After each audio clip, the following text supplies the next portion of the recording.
कि साले चमड़े तो ये अभी हम नेता बनाते हैं। 2 घंटे तक मुझे टॉर्चर किया गया, लात घूसे से पिटाई करते हुए गाड़ी में डाला।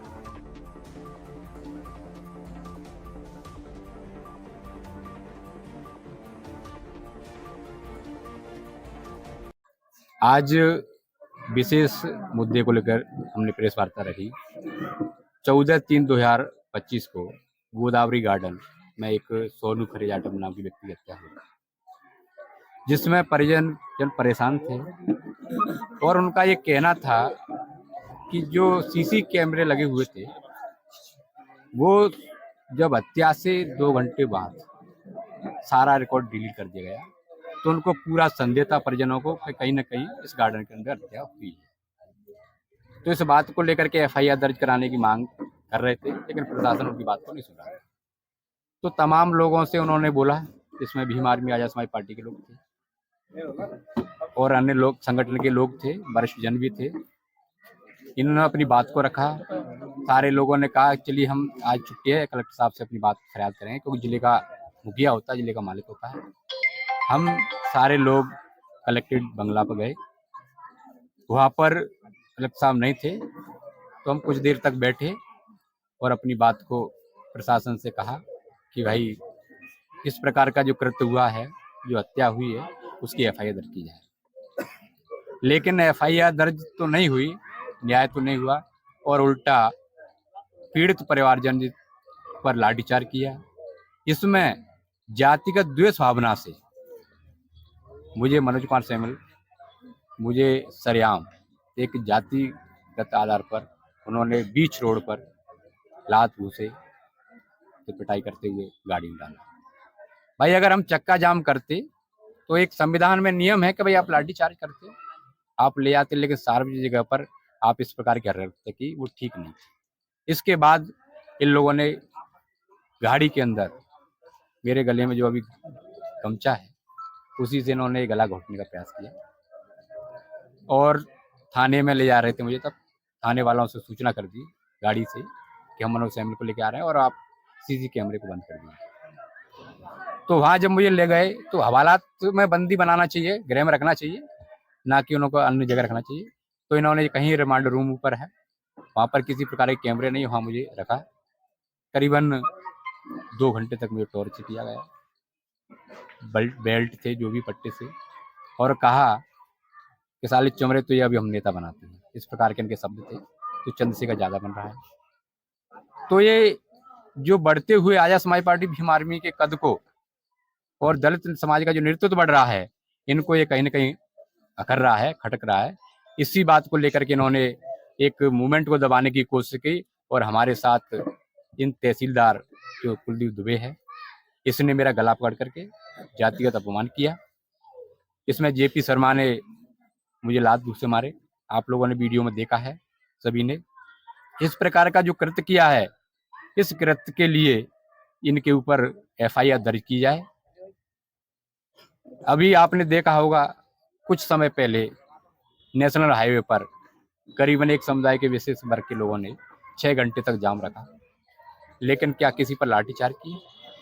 आपके खिलाफ उस दिन कार्रवाई की गई है, क्या एफआईआर दर्ज की गई है? मेरे खिलाफ उसमें कार्रवाई इन्होंने की है, 151 की है। तो कार्रवाई जो की है वो भी द्वेष भावना से की है। आपने प्रेस वार्ता बुलाई है, अपने समाज जो लोग हैं वो बुलाए, नेता बुलाए, आगे क्या कार्रवाई करनी है? अभी हमने 4-5 जो लोग हैं जो सीसी फुटेज में दिख रहे हैं, 24 तारीख को हमने आज इसलिए बुलाया कि 24 तारीख को हम एक ज्ञापन देंगे, हमारे प्रदेश के लोग, जिले के लोग शांतिप्रिय रूप से किसे देंगे? माननीय कमिश्नर महोदय को देंगे। और इसके बाद 14 अप्रैल को एक हमारा बहुत बड़ा त्योहार आता है, पर्व है, जिसको हम साल में मनाते हैं।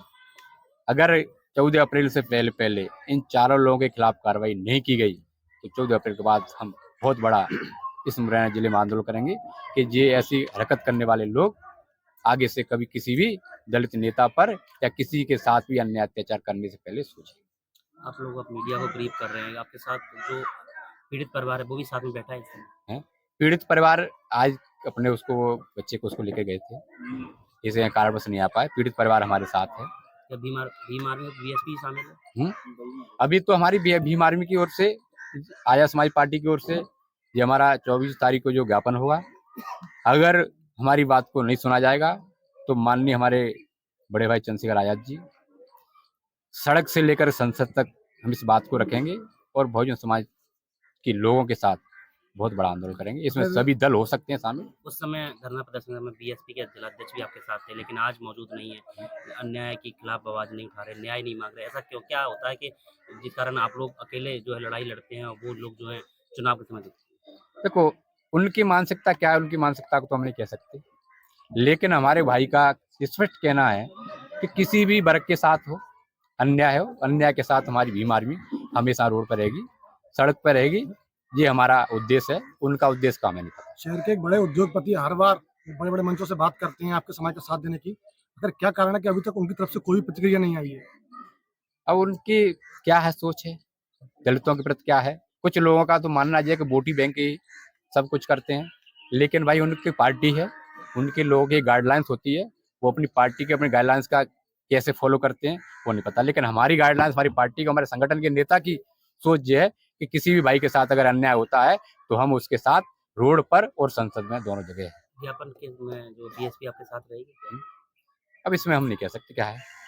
हमारा तो संगठन है, हमारी खुद की पार्टी है, इसके राष्ट्रीय अध्यक्ष चंद्रशेखर आजाद जी है और जो हमारा पूरा संगठन, हमारे जिले के अध्यक्ष बैठे हैं, हमारे संभाग के प्रभारी बैठे हुए हैं, ये संभाग के अध्यक्ष बैठे हुए। एक्चुअली में बात ये है कि मैं आपको बता दूं, वहाँ वो जो घटना थी उसमें सभी लोग शामिल थे, पर पुलिस प्रशासन की ये ओछी या गंदी मानसिकता कहूँ कि उन्होंने सिर्फ एक व्यक्ति को टारगेट करके उनको अपमानित करने का काम किया। ये नहीं होना चाहिए, क्योंकि अगर वो किसी भी प्रोटेस्ट को बलपूर्वक हटाना चाहते थे तो वो सभी लोगों पर लाठियां भांजते और सभी को अरेस्ट करते, पर ऐसा नहीं किया।